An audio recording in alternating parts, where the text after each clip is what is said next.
తెలంగాణలో లిక్కర్ తయారీ కేంద్రం పేరుతో జరిగిన ఘరానా మోసం వెలుగులోకి వచ్చింది. బెవరేజెస్ గోదాం, పబ్లు, లిక్కర్ లైసెన్సులు ఇప్పిస్తామంటూ అక్కల రామకృష్ణ ప్రసాద్ అనే వ్యక్తి కోట్లు వసూలు చేశాడు.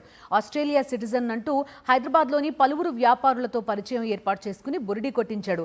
వ్యాపారి నరేందర్కు బెవరేజ్ ఫ్యాక్టరీ పెట్టిస్తానని 1,30,00,000 విడతల వారీగా వసూలు చేసిన రామకృష్ణ అందరి కళ్లు కప్పి పరారయ్యాడు. బాధితుడు నరేందర్ ఫిర్యాదుతో కేసు నమోదు చేసిన పోలీసులు ఎల్ఓసి జారీ చేసి పారిపోతుండగా నిందితుడు రామకృష్ణ ప్రసాద్ని అదుపులోకి తీసుకున్నారు.